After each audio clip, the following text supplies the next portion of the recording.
everybody at the same time with the screen shared and everything like that, but we'll do our best. And if I can't see you and you're waiting to say something, just jump in. That's what I tell my students, so I'm used to it at this point. Okay, so last week we spoke about Abraham and Sarah, and we kind of looked at their relationship paradigm, and we said it's not like the biggest romance in the world, but they seem to really be working together with common goals. They seem to be together because they have a shared vision, shared values, a shared agenda, and that seems to work for them. And the second that, as we left off with last week, the second Sarah dies, so Abraham's like, okay, the mission can't go on without Sarah. They were really a team. You see their teamwork really in everything that they do. And they seem to split their responsibilities for, we talked about their different aspects of their mission moving forward to, ensure the next generation of Jewish continuity and to show a way of elevated living and to spread the word of monotheism. So we see that in each of those areas, they were real partners. And once that partnership ended because of Sarah's death, the mission for Avram is over. It's time to pass it on to the next generation. And so tonight, we're going to look at our second relationship paradigm, and that is going to focus on the next generation, which is the relationship between Yitzchak and Rivka. So just like we asked with Avraham and Sarah, let's start by asking, how do they meet? Okay, so this one's interesting because there's really two meetings. So we'll start with how they don't meet in this first scene, but this is how they get together. And we know the story. So it's in front of us on the screen. Abraham sends his servant Eliezer, please go to my family, right? Don't take a wife for my child from the women of Canaan. Please go back to my homeland and find a wife from my family. So Eliezer goes, and on his way, he's kind of like, we're going to see it here, but he's kind of like trying to figure out, how am I going to pick the right woman for Yitzchak, for my master's son? So let's see what Eliezer does. It's a pretty familiar story. He has 10 camels with him.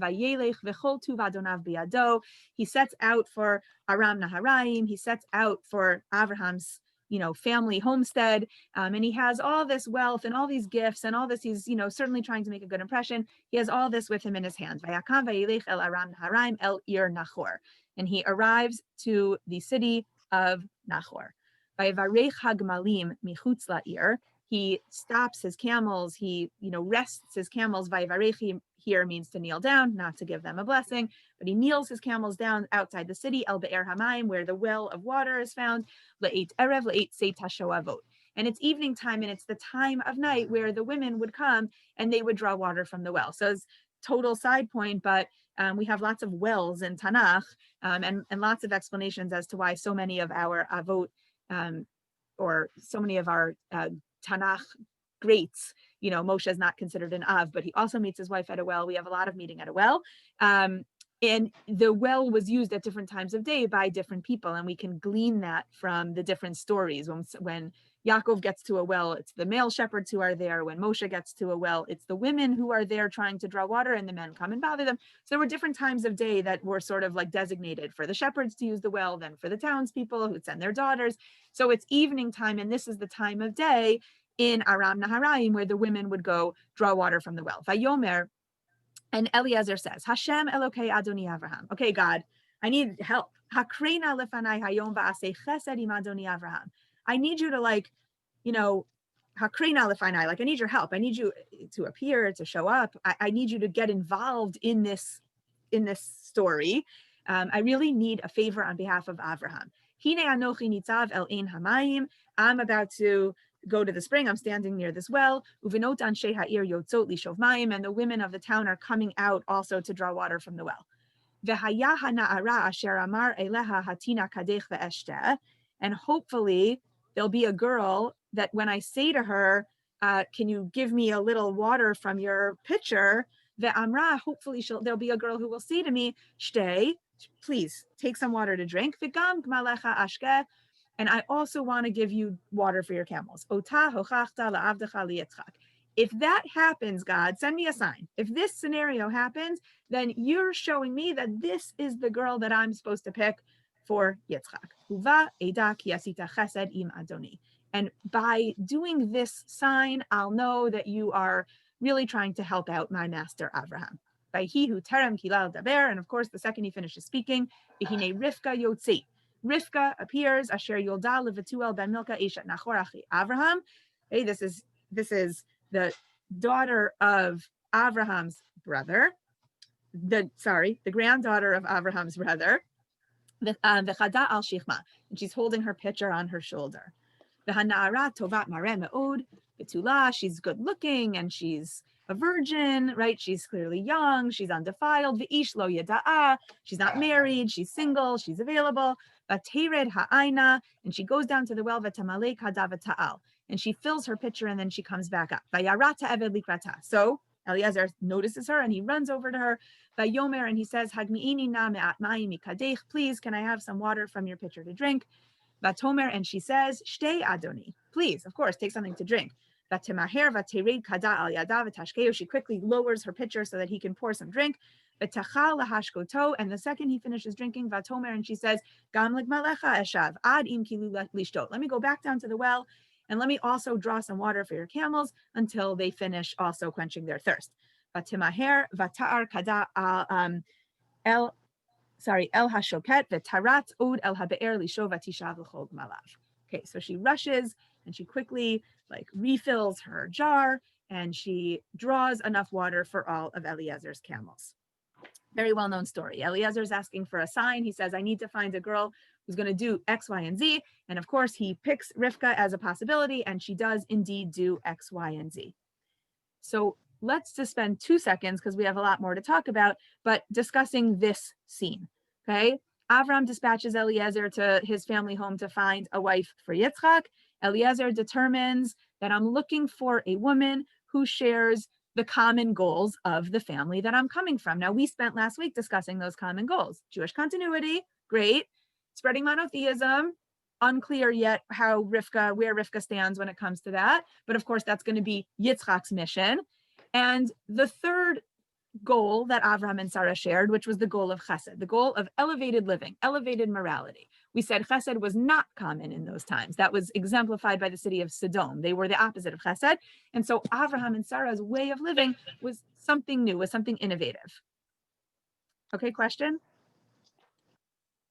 Okay, so this mission of chesed, Jewish continuity and monotheism, so this is like the goal of the family. So Eliezer is trying to find someone who can represent that common goal. And in particular, he's looking for someone who can exemplify the midah of chesed, the character trait of chesed, which is, as we know and proved a second time last week, but we knew already, is Avraham and Sarah's thing. And of course, and by the way, the word chesed appears several times. We saw it twice in our little section. If we expanded, if we looked at the entire Perek Chaf Daled of Sefer Breshit, I think we'd see the word chesed appear 4 times. It doesn't appear in the context of describing Rivka or even describing Avram and Sarah, but Eliezer said it twice in the psukim that we just read, like, please do a chesed for me, please do a chesed for my master. This concept of chesed is a recurring refrain in Perek Chaf Daled. And that's because Eliezer is very focused on finding someone. He's just coming from a household where the whole thing is common goals.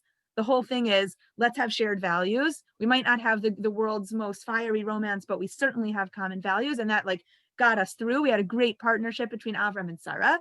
So Eliezer, very wisely so, says, let me seek out someone who's going to share the common values of this household.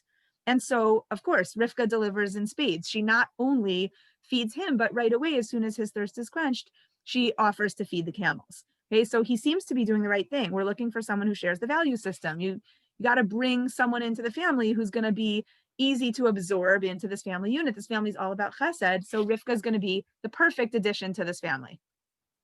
And I thought I quoted Rav Hirsch. Let me just cheat for a second. No, should have quoted Rav Hirsch. Rav Hirsch, sorry, thought I put him on the source sheet here. Rav Hirsch on Perek Chaf Daled, Pasuk Yadalid, says, chesed must have been a rare enough quality. We mentioned last week, we saw Sodom. So Sodom is being set up as the foil to Avraham, showing what the rest of the world was doing. Poor Sodom is the example that we are going to, we're going to call Sodom the little model of the rest of the world, secular values. And Avram's value is chesed. And the same thing must be true here in Aram Naharaim, says Rav Hirsch, because this would have been a terrible test of values if it was common for girls to offer to feed camels. right? What a terrible test if it's like, let me pick someone nice. Okay, if you go to a, I don't know, if you go to a singles event now and you say, let me pick someone nice, everyone's nice. Everyone's going to qualify. You need to go a little deeper than that. But Eliezer's whole test is, let me pick someone who exemplifies chesed. And Rav Hirsch says that must mean that it was a pretty good test. He wasn't expecting to find that many candidates. In fact, he was so happy to find one. Okay, so once Eliezer comes up with his test, it seems that Rivka really does understand that, oh, he was testing me to see if I'm a Ba'alat Chesed because I'm about to go to a place. This isn't like a brilliant genius deduction on Rivka's part. I'm about to go to a place in a household where that must be a value. Okay, if someone's picking me to see if I'm, good for a particular role, and they say, well, let me see how she dresses, then I understand that dressing well must be a requirement of the job, right? So once Eliezer is like, oh, you offered to feed my camels, I have a proposition for you, right? Rivka understands, oh, this midah of chesed must be very important in the house I'm going to. And as we mentioned, it doesn't seem that it was very important in her own house. And so when Rivka is offered the opportunity to go to Abraham's house of chesed or Yitzchak's house of chesed, which she deduces, oh, if they're testing my chesed, that must be a value that's super important to them, right? As a teacher, we talk about this at our teacher meetings all the time. Like, what you put on the test is what you show your students you care about. So if you put spit back memorization, then you're showing your students that you just care that they can spit back. If you put analytical, deep thinking application questions, then you're showing your students that you care that they deeply analytically think.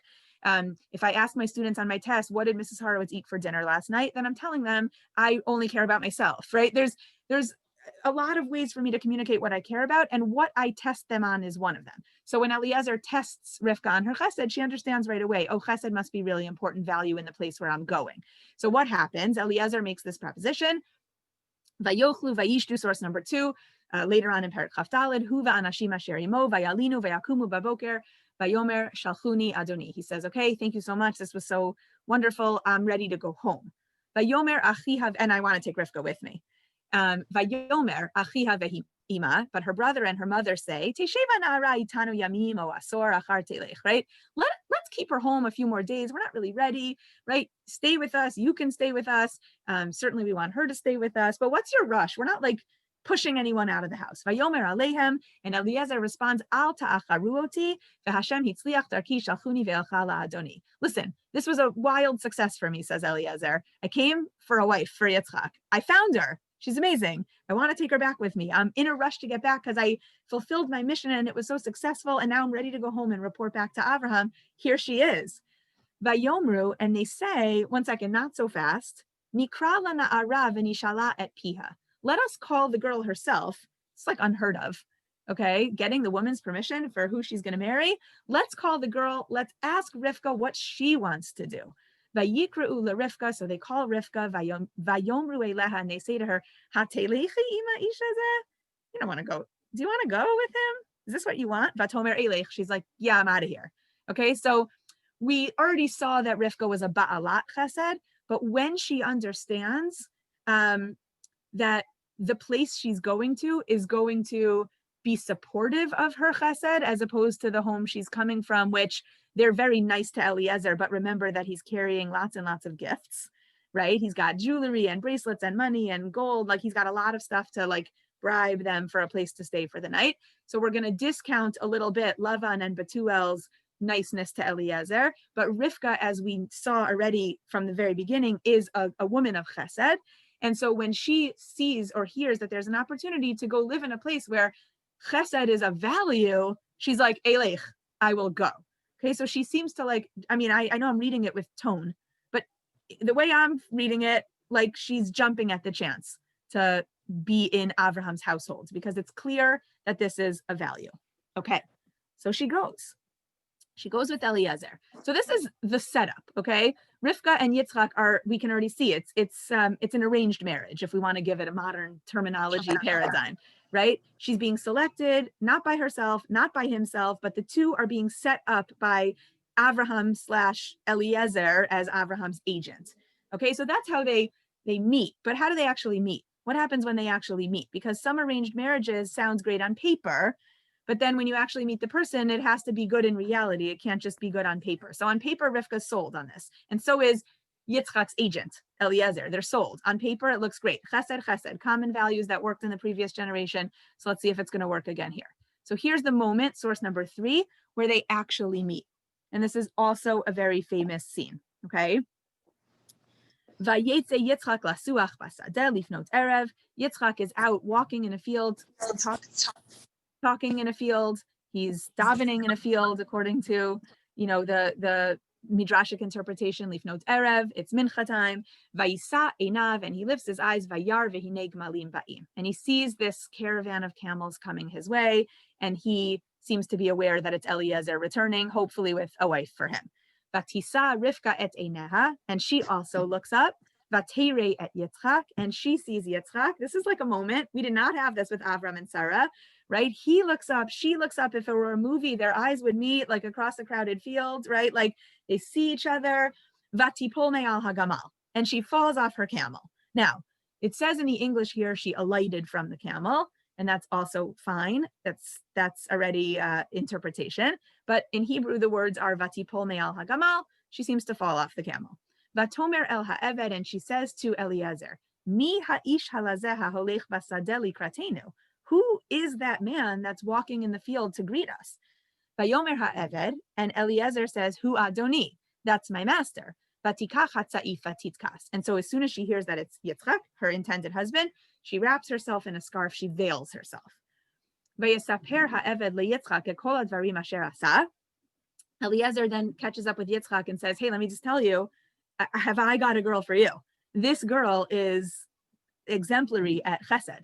Listen to what happened. I was thirsty. I did this test. I asked Hashem for a sign, right? If she would offer my camels water, and she did. And then she leaped at the chance to come be part of this family. Yitzchak ha'ohela Sarah imo. So Yitzchak brings Rivka into the tent of Sarah, his mother. We're going to look at the famous Rashi in a second, because I think we're begging for it at this point. Vayikach et Rivka, and he marries Rivka. Vatihilo leisha, vaye'ahaveha, he loves her. Vayinachem Yitzchak acharei imo, and he's comforted over the loss of his mother. Okay, Rashi, just based on let's look at the Rashi and then we'll talk. Rashi very famously says, what does this mean? He brings her into Sarah's tent, and why is he comforted over his mother when he's just got a wife? That's very different, right? She's not gonna she's not his mother, she's his wife. So why is this the thing that comforts him? So Rashi famously says, Vayevieha ha'ohela, he brings her to Sarah's tent, V'nasit dugmat Sarah imo, meaning she became exactly like his mother Sarah, Kilomar v'harehi Sarah imo. It's like the Torah is telling you that she is Sarah. She's like a mini-me of Sarah. She assumes the persona of Sarah. Shekol zman shesarah kayemet, as long as Sarah was alive, hayaner daluk me'erev Shabbat le'erev Shabbat, there was a candle always burning in the tent. There was a ner tamid.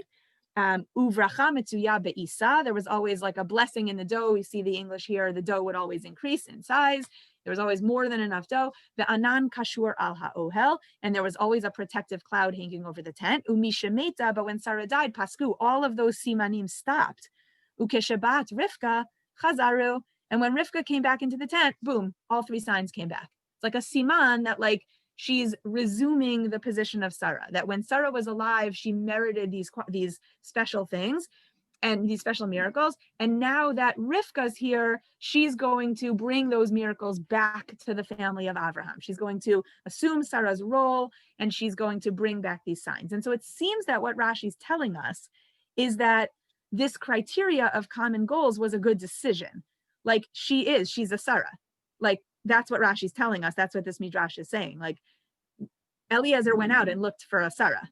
They always say, I don't know if it's true, but we look at, in a mate, we look for people who have the qualities we loved in our parents. They mostly say it about women, right? I don't know if it's true, but it's interesting. It seems that on behalf of Yitzchak, Eliezer goes out and looks for Sarah. And it's the chesed that jumps out at him. And it seems that this marriage is going to work.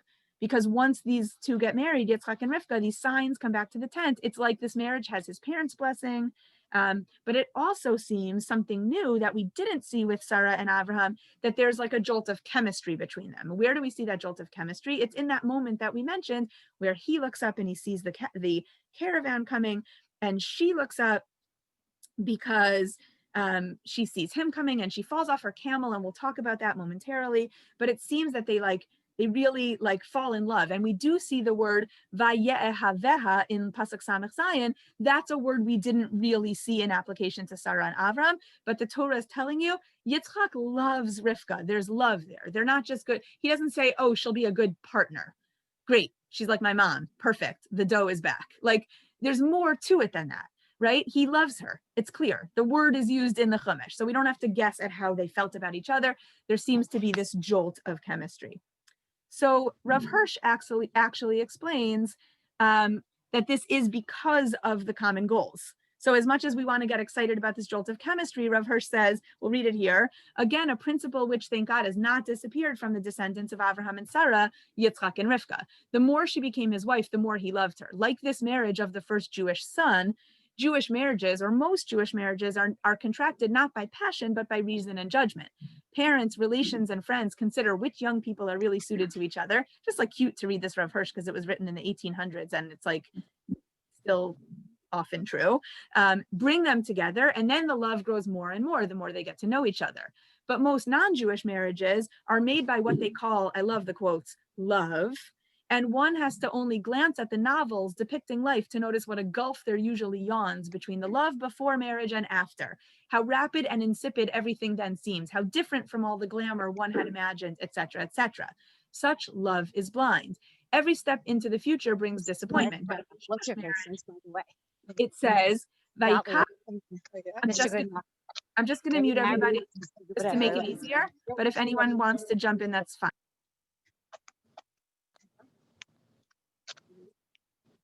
What happened? She just muted herself? I'm unmuting myself, but I'm going to try to mute everybody else, which I don't think I have the right to do because I'm not the host. So if we get a chance to, if everyone can just check their mute, that would probably be easier. Thank you so much. Okay. So says Rav Hirsch, but of Jewish marriage, it says, Vayikach et Rivka vatihilo leisha v'ya'aveha. There, the wedding is not the culmination, but the seed, the root of love. So Rav Hirsch says, notice the order in the psukim. If you start with love and you then decide, oh, we should get married, we love each other, so you might get disappointed because that like initial chemistry is going to fade. And there's going to hopefully be a much deeper love. But if you start with the deeper love, if you start with arranging the marriage based on common goals, you have a real significant, substantial reason for the love or for the relationship. And then you get married because of the goals, not because of the love. Then you will come to a stage of vayehaveha, where you develop a love together, which is so much deeper than the romance that we see in novels or movies. Okay, so Rav Hirsch is saying he's not undermining the love they had for each other, Yitzchak and Rivka, but what he's suggesting is it didn't come first. Okay, now you might already be jumping ahead in your head to next week, Rachel, Yaakov, and Rachel, okay? Because it already seems to beg the comparison. Yitzchak and Rivka, the decision was made for them to marry before they fell in love, and only in marriage and taking her into his tent and really incorporating their, common values into their relationship together, does the Torah then feel confident to say, and he loved her. So Rav Hirsch picks up on the order and says, because that's the way it should be. Right? The values have to be there, the common goals, the common ideals, the mission, the vision. And once those things are in place, so then the marriage will be sound. And in the course of that marriage, the love will grow more and more the more they get to know each other. Again, I'm not advocating for any of these ways. I think the Torah is just giving us 3 different approaches. And maybe at the end, we can decide if there's a message. That's what we mentioned last week. Okay, so interesting. Rav Hirsch says, yeah, they love each other, but the love grows the more they get to know each other. And so it starts with commonality and looks good on paper. We're probably going to get along pretty well because we both love chesed and, we both like the same things. And only over time does that love grow. Very interesting. Now, Rivka falls off her camel. Let's talk about Rivka for a minute. Torah tells us Yaakov loves Rivka over time. But what about Rivka? Because she sees him and has this like shocking reaction of falling off her camel. And based on the pretty unanimously accepted approach of the Gemara and the Midrash, Yitzchak is davening mincha. That's lasuach basadeh. Vayetze Yitzchak lasuach basadeh. He's davening and she sees him davening and she's starry-eyed, right? She's never seen that before. There's no davening going on in Aram Naharayim. There's other stuff going on. There's idol worship going on. There's paganism going on. There's greed. There's other things going on. But when she sees Yitzchak, she's totally starry-eyed. Okay, that's the sense that we get from the pshat. Many of our mefarshim, however, disagree. Many of our mefarshim don't agree that she falls out of a sense of starry-eyed romance. So let's look at one example. We'll look at the Netziv, because he has an interesting approach to our psukim here. He says, Vatisa Rivka vagomer v'terei Yitzchak. She lifts her eyes and she sees Yitzchak. Be'odo omeid umit palel. He's davening. Netziv agrees. He's davening. V'haya az kamalach Elokim nora me'od.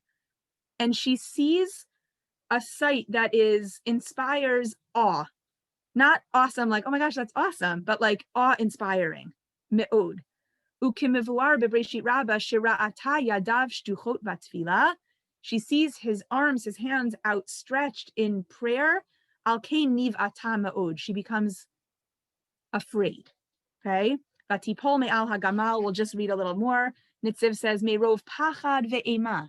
She falls off the camel, not because she's like starry-eyed and she like spaces out, or because she sees him and she just gets flaky and giggly. Like, she's petrified of him. Omnam lo yada mi mitpachedet. She doesn't know what she's looking at. She just feels extremely afraid. Ve'ilu lo hayta yoshevet im ha'eved al gamal echad ve'hayta yoshevet me'achorav ad shira'ata she'achar kach ha'ish holech likrat ha'eved ve'omedu medaber imo kechol adam. Maybe things would have been different if she hadn't seen Yitzchak first. Maybe if she had been in the back of Eliezer's caravan and he had first talked to Yitzchak like a normal human. But what she sees is like otherworldly. Okay, she sees Yitzchak davening. She has no idea what she's looking at or who she's looking at. She doesn't know this is about to be her husband. She doesn't know that he's a normal human. If he would have been doing something normal, like, sowing the field, I don't know, whatever, shepherding the sheep, like whatever he would be doing in a field normally, maybe, says the Netziv, she wouldn't have been quite so petrified. But she sees this otherworldly human. Okay, I know that's an oxymoron. She sees this otherworldly being, and she has no idea what she's looking at. Aval bihiyota yoshevet im ha'eved uvetoch ha'pachad sha'ala et ha'eved. Because she has Eliezer right next to her, her gut instinct is to turn to Eliezer and say, Mi ha'isha lazeh, like, what am I looking at? What is this vision? What is this apparition? Asher ani mitpa'el umitpachet mimenu. I'm like afraid. I feel a sense of fear. I feel uncomfortable. I don't even know what I'm looking at. Okay. Al Kain says, I'm like skimming a little, just in the interest of time. Al Kain, therefore, says the Netziv, Kesheshama shehu isha. Sorry, the Netziv writes he does a lot of short, choppy sentences with periods in every version I've ever seen. I don't know if he actually wrote with periods, but that's how it's punctuated. But when Eliezer says, oh, that vision that you see, that scary guy, that's your husband. Vatikachat saif vatitkas. She takes the scarf and she veils herself. Why? Meirov pachad ubusha. She veils herself out of fear and embarrassment. Kemoshe mevina she'ina re'uya lihiyot lo li'isha. Because she feels instantly unworthy of being his wife. Ume'az v'hala nikba beliba pachad. And from that point on, says the Netziv, she feels nothing but a sense of fear and awe and shame at her unworthiness. Velo hayta im Yitzchak kemo Sarah im Avraham. And she can't be with Yitzchak like Sarah was with Avraham. They were equals. V'Rachel im Yaakov. She can't be with Yitzchak like in the next generation, Rachel will be with Yaakov, which was equals, because they were in love with each other. Asher bihiyot lahem ezek feda alehem lo boshu ledaber retet lifnehem. Sarah wasn't afraid to speak to Avraham. Rachel wasn't afraid to speak to Yaakov. They were peers. They were equals for one reason or another, either common values or love. Masha ein kein Rivka, says the Netziv, not Rivka. V'chol zeh hakdama lahasipur sheyavo beparshat Toldot. And the reason we have to see this scene of Rivka afraid, She covers herself. She's trembling. She falls out of fear. Everything she does, looking at it through the Nitziv's lens, it's not romantic in any way, shape, or form. It's frightening. She feels chilled at the thought of spending her life with this guy. She feels unworthy. She feels awkward. She feels uncomfortable. She feels a sense of disconnect. And the reason the Torah is telling us this, says the Nitziv, is as an introduction to the story that will follow in Parshat Toldot. Shehayu Yitzchak v'Rivka mechulakim b'deyot. When it comes to which son, Yaakov or Esav, should be favored and get the brachot, Rivka and Yitzchak have two different opinions. Umikol makom lo matza Rivka leiv laha'amid et Yitzchak al da'ata b'dvarim nechuchim. And we would wonder, why doesn't Rivka just tell Yitzchak, hey, I got a nevuah. It's the younger one who's going to be greater. But we know, Rivka knows that Yaakov is going to be worthy of the brachot because she goes to Yeshivat Shem Va'ever and she seeks Hashem, most likely according to the Midrash through Shem, who's still alive. He's got to be really old. And she asks Shem, why am I feeling this way? And he says, well, you have two boys in your stomach that are both going to be great nations, that Rav Avot Sa'ir. The older is going to end up serving the younger. So Rivka knows without a doubt that Yaakov has to get those brachot. So why doesn't she just tell Yitzchak, hey, I spoke to God, it's Yaakov. But the reason, says the Nitziv, is that she's petrified of Yitzchak. She doesn't speak to him. There isn't communication between them. Remember with Avram and Sarah, it was so cute. He goes into the tent and he's like, Sarah, get the cake. I got the meat. Remember we said they were like such a team. They barely had to speak, but they communicated in everything they did. When it comes to Yitzchak and Rivka, they can't even communicate about the most important things. Even though Rivka knows the truth that Esav is not worthy of the brachot and Yaakov is, she can't just say it to Yitzchak. She has to go be devious, because she has to make the emet happen, but she cannot confront Yitzchak and have the conversation, according to the Nitziv. So it's fascinating, okay? According to the Nitziv, Rivka and Yitzchak have all the promise of shared goals, common goals, but they have a real chemistry disconnect. What we thought might be chemistry ends up being, according to the Nitziv, at least on Rivka's part, a real disconnect. And I love this piece from one of my favorite authors, Aviva Zornberg. She just has a way of putting it, which is so beautiful. She says, what Rivka sees in Yitzchak is the vital anguish at the heart of his prayers, a remoteness from the sunlit world of chesed that she inhabits. Says Aviva Zornberg, Rivka's the perfect match for the house of Avram and Sarah, but guess who doesn't fit? Yitzchak doesn't fit. He's not sunny and happy and inviting, and like, it's not that he's not a nice guy, but he's so intense. He's so intense. Everything about him is intense. A remoteness from that sunlit world of chesed that Rivka inhabits. Rivka is Sarah. She's the perfect fit for Sarah and for Avram. She's not the perfect fit for Yitzchak, but it's not a pagam in Rivka. It's not that there's something inappropriate about Rivka. It's that Yitzchak does not embody the personality that his parents had. Too abruptly, perhaps, she receives the shock of his world. Nothing mediates, nothing explains him to her. Remember, she jumps on that caravan of camels thinking, finally, I'm going to go to a place where everything's chesed and kindness and warmth and fuzzy and goodness. And the first thing she sees is this scary guy, the anguish, pouring out his heart in anguish to Hashem. Who is that man, she asks, fascinated, alienated already. What dialogue is possible between two who have met in such a way? How can they connect, says Aviva Zornberg. She is expecting Avraham because she's Sarah. And what she finds is Yitzchak. He's not Avraham. A fatal seepage of doubt and dread affects her so that she can no longer meet him in the full energy of her difference. She veils herself. She obscures her light. Remember, she's sunshine. She says, he's not looking for sunshine. She veils it. He takes her and she irradiates the darkness of his mother's tent. She is and she is not like his mother. Through her, his sense of his mother's existence is healed, but the originating moment of their union is choreographed so that full dialogue will be impossible between them. Aviva Zornberg says they're so dissimilar. In theory, on paper, Rivka's perfect for Yitzchak, but Yitzchak's not perfect for Yitzchak. He doesn't have those midot. He doesn't have bad midot, but he's not sunny, happy, chesed. Yeah, come to my tent. I'm going to quickly make you a steak and some cake. Like, he's too busy davening in the field. Now, davening in the field is a great quality. Okay, davening in the field is a great quality. Question? Yeah, go ahead. Okay, hi. Hi.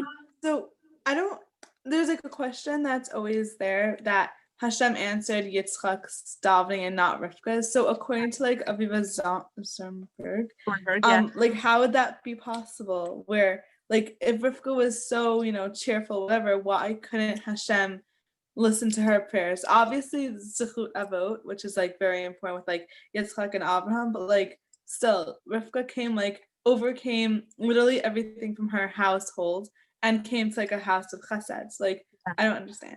Yeah, no, it's a beautiful question. I mean, the midrashic answer to your question is she's still not quite as perfect as Yitzchak because he is the product of Abraham and Sarah, and she's the product of, Lavan and Betuel. I don't love that answer because Rivka herself should merit Hashem listening to her prayers. But what's interesting is it's sort of like this conflict between Yirat Hashem and Ahavat Hashem, where it's two different approaches. And I wouldn't suggest one is better than the other. Yitzchak's approach is to fear, Yirat Hashem. He's so intense that also works. And so perhaps Hashem, not that Hashem prefers that, but there's no reason for Hashem not to listen to Yitzchak's prayers. The sunny, happy chesed isn't necessarily a better way. It's definitely a different way to serve Hashem. So it still remains a question. I know I didn't answer your question, but I'm mitigating the question a little by saying, I'm just turning it around. But why shouldn't he answer Yitzchak's prayers? It happens to be Rivka. It's interesting. Yitzchak it's like he always has a sitter in his hand. So it's like, why do we go to Gedolim for a bracha? We could also ask for what we need. But those people, they're just so spiritual. Like we're hoping that they have some influence in the spiritual realms that we might not have. So I think I'm suggesting it was more that type of thing where Rivka, I mean, she gets nevuah. She goes and she's clearly, a Gedolah. But Yitzchak is the guy you go to for a bracha because like he's always on the phone with Hashem. Like he's like, 1 second, I'll just ask, I'm on the line. You know what I mean? Always with that sitter in his hand. So that's my guess that, might be why Yitzchak, he just has this direct connection. And that comes from, and we're going to talk about that now, his experience at Akedat Yitzchak. He is holier than the average guy. And that's what Rivka sees. Okay, that's what Rivka sees. She sees through, it's not just that he's davening, he is indeed otherworldly. In fact, the Chizkuni, he says something so interesting. Remember, Vayetze Yitzchak lasuach basadeh. Yitzchak goes out to the field when Rivka is approaching to daven, and the Chizkuni says, well, where did he come from? Mehechan yatsa. Chizkuni says, Me Gan Eden. He was in Gan Eden. Shehayasha mishat ha'akeda ad achshav shlosh shanim. He's been in Gan Eden for 3 years. That's a crazy Chizkuni.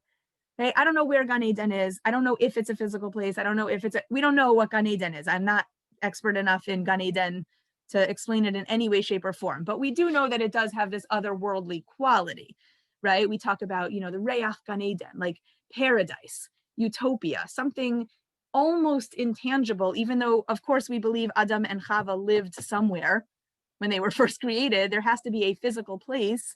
But at the same time, we're not like, nobody lives in Gan Eden in the real world. Like Gan Eden is this, is this utopian place. It's a paradise. It's an ideal. It's not a reality. So where was Yitzchak? He was like actually just in another world. I can't even understand this Chizkuni other than to suggest that Chizkuni also sees this otherworldly quality about Yitzchak. He just came straight from Gan Eden. And then poor Rivka, who thinks she's marrying like a mini Avraham, who's like going to welcome her into the tent with the royal carpet, red carpet royal treatment.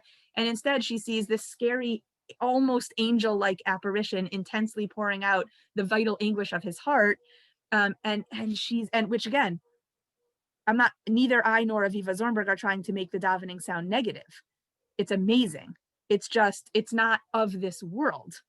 And Rivka is so of this world. She's meat and potatoes. She's so substantial. And Yitzchak is so unsubstantial from a physical perspective. He's 1 foot out the door of this world into the next world. That's really what the Chizkuni is suggesting. And of course, where does that otherworldliness come from? As we just mentioned, it's a fallout from the Akedah. He doesn't connect to the real world. And that's what the psukim mean when they say, Vayhiki zakein Yitzchak, when Yitzchak got older, vatichena einav, his eyes became dim, meirod, he couldn't see. He was disconnected from the real world. He wasn't part of the real world. He had a veil over his own eyes, not actually literally, but he had, as if a veil over his own eyes. It was a disconnect. Vayikra et Esav beno hagadol, and so he calls Esav, vayomer elav b'ni, says, come here, my son, vayomer elav hineni, and Esav says, here I am. And of course, Rashi very famously there says, why did he lose his vision. And Rashi gives three answers. One is the smoke of Esav's wives, the idolatrous pagan smoke of Esav's wives, be'oshanan shalilu. Davar acher, but more famously, Rashi says, another opinion is, Kishene'ekad al gav hamizbeach, v'haya aviv rotzeh l'shachto, when he's laying there on that altar and his father's holding a knife. He's bound to the altar. Can you imagine how scary? And your father's holding a knife. Be'ota sha'a niftechu hashamayim, the heavens opened, v'ra'u malachei hasharet, the angels saw this scene, v'hayu bochim, this is not the way of the world. Right? We'll talk about Akedat Yitzchak another time, but this is not the way of the world. Like, this should not be happening. Vayardu dimotehem, and the angels start to cry, and their tears fall, v'naflu al einav, and they fall into Yitzchak's eyes, lefichach kahu einav, and therefore his eyes became dim. Okay, so, and then the third opinion is he had to be blind so that Yaakov could successfully take the brachot that he really deserved. Okay, let's leave 1 and 3 out, maybe a discussion for another time, but for now, what we understand is that he's not connected to the real world because his experiences have been beyond the physical experiences of a normal human. He was himself what we call an olat mima. He was a sacrifice. He's an angel. He's reached a whole new level. He's barely human. No other human has shared that experience. Yitzchak uniquely has that experience. And if you just reminding us in source number 10 of the Gemara that there are 4 people, arba'a chashuvin kemeit, 4 people who have unique life situations where they're considered halachically as if dead. We don't actually think they're dead.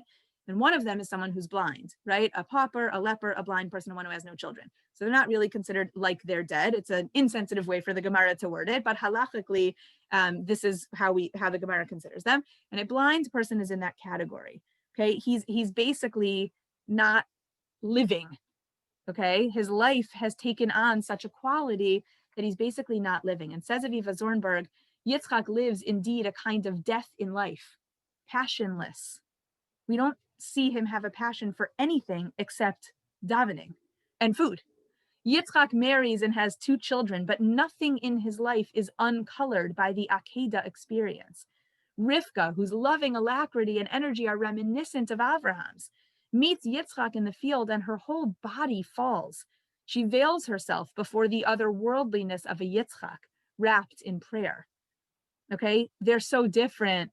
Yitzchak's not living the colorful, sunny, real meat and potatoes kind of life that Rivka's living. She's like a real person. She's passionate and she's emotional and she's, she wants to bring people into the tent. And Yitzchak, he's barely living a real life. He's living a very spiritual life. He's barely connected to the physical life that he's living. He does marry, he does have 2 children. He does like to eat food that we see from later in the story, but like his life is lacking the vibrancy of Rivka's life because his whole experience has been completely distorted by the Akedah. I don't want to say good or bad, but it's been distorted by the Akedah. And we see this disconnect just become more and more apparent as they have children and they each take different approaches to their children. Vayigdalu hane'arim vayhi Esav ish yodei atzayid ish sadeh. And they give birth to these twins, and Esav becomes a hunter, a man of the field. The Yaakov ish tam yoshev ohalim, and Yaakov is simple, he stays in the tent. Vayehav Yitzchak et Esav. Yitzchak loves Esav, connects with Esav kitzayid bepiv, because he has the hunt in his mouth, his food in his mouth. Rivka ohevet et Yaakov, but Rivka prefers and loves Yaakov. So it's interesting just to take our few minutes. Hopefully, you'll stay with me for a few more minutes here. Rashi says, what does it mean to be an ish sadeh? Yitzchak is described as an ish sadeh. Rashi says, kemashma'o, take that word literally. Adam batel, vitzodeh bekashto chayot v'ofot. Adam batel. An ish sadeh is somebody with no real purpose, no productive purpose. He's walking around in a field and he's killing things. Okay, we need hunters, we need food, not to take away from Esav's chosen occupation. But Rashi says, Adam batel, he's a person without a regular occupation. I'm trying to think of the words in English and I can't come up with them. He's like a ne'er-do-well. Like he doesn't do anything except walk around in a field and shoot at things. Rashi's not very high on an ish sadeh. Rashi says what kind of life is it to be an ish sadeh? He's an Adam batel. Okay, here it means a man, it says a man without regular occupation, but batel, it's like he doesn't exist.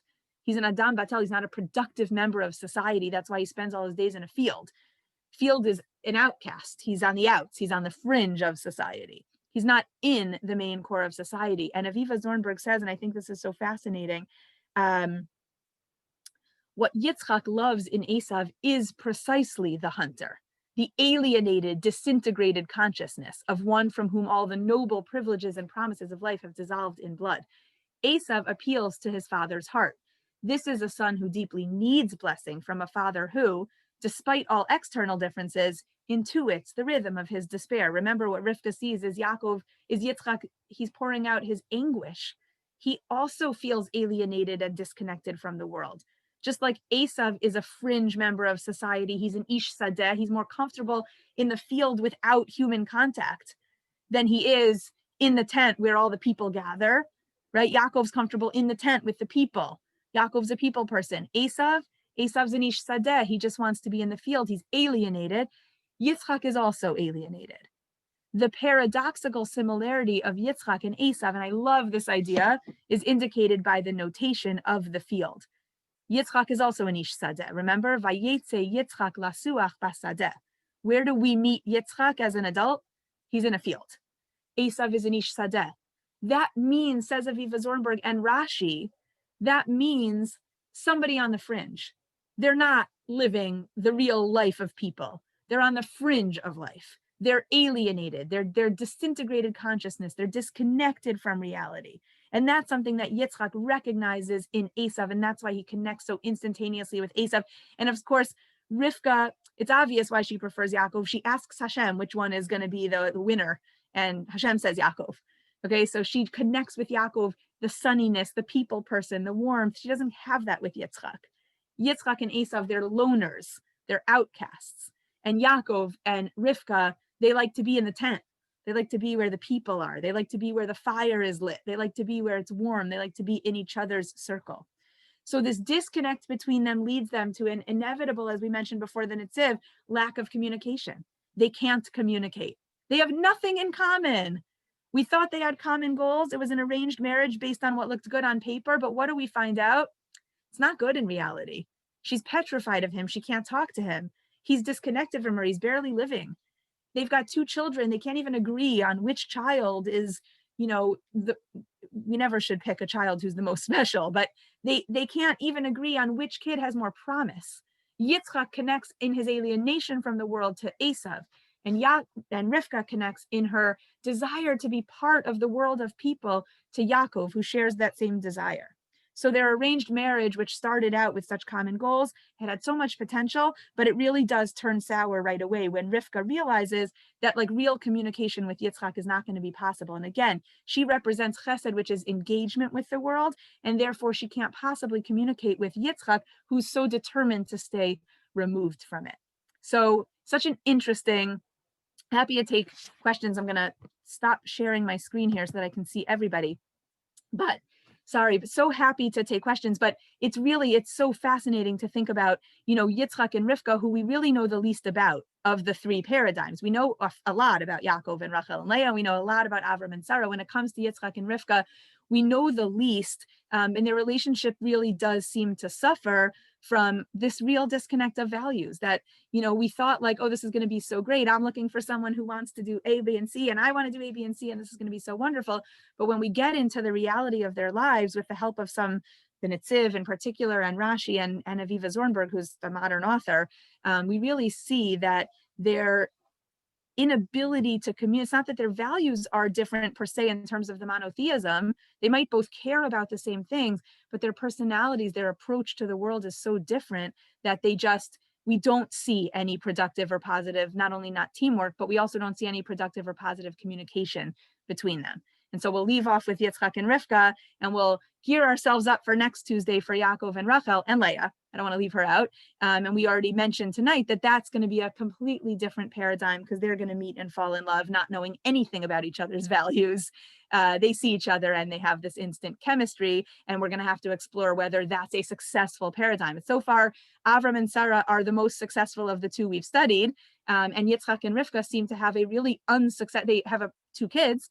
They successfully carry on Jewish continuity, but they seem to have a really unsuccessful relationship between the 2 of them. Okay, let me take any questions that you guys have. Thoughts. They don't have to be questions. I understand the similarities you're connecting between Yitzhak in the field and Esav in the field, but at the same time, there really seems to be a world of difference between Lasuach Bachada and being a hunter and a murderer, who's going around in the field aimlessly killing things left and right. Yeah, 100%, 100%. Their actions in the field are totally different. And the thing is, Yitzchak's wrong about Esav. They don't really have values in common, but they have this, Yitzchak doesn't have to daven in the field. It's beautiful, hitbodedut and daven in the field and be in nature, but he doesn't really have to daven in the field. It wasn't, that wasn't like necessarily the established place to daven. In fact, the place that Yitzchak normally went to daven, it seems, is Be'er Lachai Ro'i, which is actually the Midrash and the Mefarshim seem to be pretty unanimous, is the place in the desert where Hagar davened for Yishmael and was answered. And it seems that Yitzchak returns there several times in Sefer Breshit. He keeps returning to Be'er Lachai Ro'i, which is a well. It's not the field. It's in the wilderness. It's not much more social than the field. But the idea, I think, that Yitzchak, he's certainly doing something appropriate in the field, but the fact that he chooses the field is just demonstrating, according to these ideas, his sense of alienation. He could daven at home. He could daven in his tent. Abraham davened. He didn't go to the field. So nothing wrong with davening in a field. Okay, that's for sure. But the idea that Yitzchak does it, you're right. His values are so utterly different than Esav's. Esav was an Adam Batel, and Yitzchak was not an Adam Batel. He wasn't a nothing, a valueless, unproductive person. But they both seem to be drawn to the field as a place that represents their feelings of being on the fringe for different reasons, for completely different reasons. It's a very good point.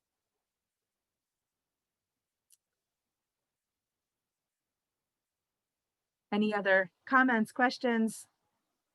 I love the idea, the way you're shaping it, the way you're framing it, that the Torah is offering us at the beginning these 3 different paradigms of relationships, because otherwise I think, they're really, stark people would just only model, like it would be even narrow the shidduch, I have to do it the way, the Imahot and Avot did it. So by offering us different paradigms, it kind of like expands it and makes it kosher, all the different types for everybody. It's a very generous gift that Hashem kind of gave to us, by giving us different models, that there's not one size fits all. I like that very much. I agree. I love that too, because I feel like none of these are going to be perfect, of course, and that's also okay. And it's sort of like there's more than one way to skin this particular cat. And look at the different models that we have. The Torah is not sending us one, monolithic message about, how the relationships are built, but we have so much to learn from all the different models. I agree. Love it, and the way you shaped it, I never thought of it that way, but it's really like it's a chesed that Hashem did for us that try, and live, live good lives. Follow some type of model, right? Yeah, we're all just trying nice. our best. Yeah, definitely. Very nice. So thank you for another beautiful class. I just want to question we'll after, but it's okay. It doesn't have to be. Yeah, it doesn't have to be forever. Just a quick thought that I have also, if I can share. That's okay.